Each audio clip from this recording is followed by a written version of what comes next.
Once upon a time, in a small town tucked between green hills and silver rivers, there lived a boy named Nilo.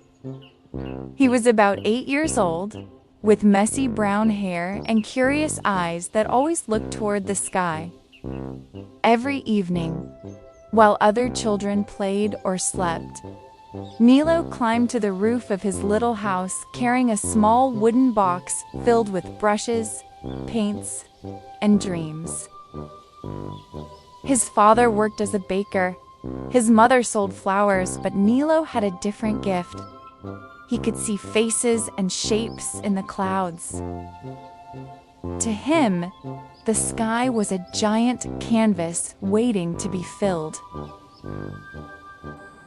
So each sunset, when the sky turned orange and pink, he dipped his brush into the colors of the horizon and began to paint.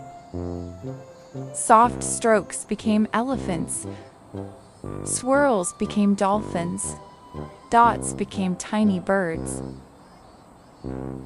As night fell, his cloud paintings glowed faintly in the moonlight before slowly fading away. But one evening, something magical happened. As Nilo painted a great white lion across the sky, a sudden gust of wind swept through the town. The clouds shimmered and the lion blinked. It stretched, roared softly, and began to move on its own. Nilo gasped, dropping his brush. The lion turned its golden eyes to him and spoke in a deep, gentle voice.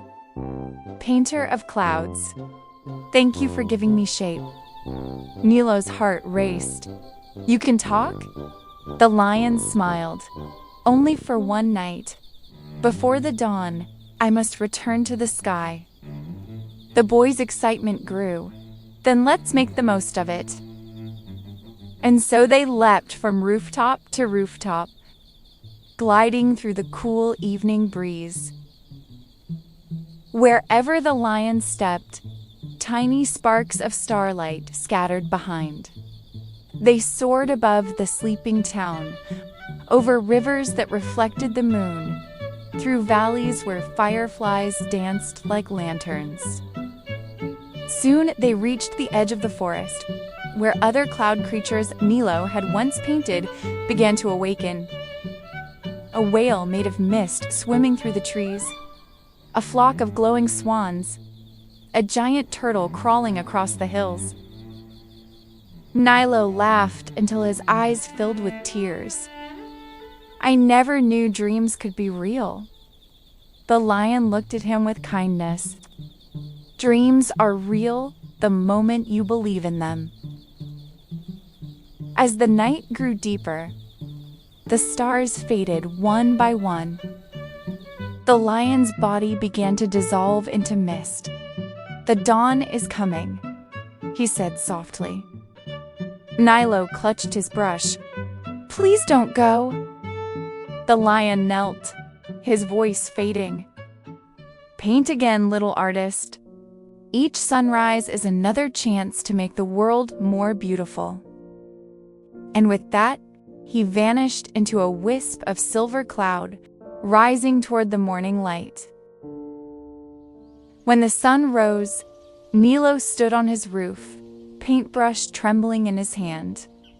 The sky was bright and empty again, but his heart was full. That morning, his father looked up and saw something strange. Among the clouds, faint but clear, shone the outline of a lion smiling down. From that day on, Nilo kept painting. Every sunset, new shapes danced across the sky, a promise that imagination, once set free, could touch even the heavens.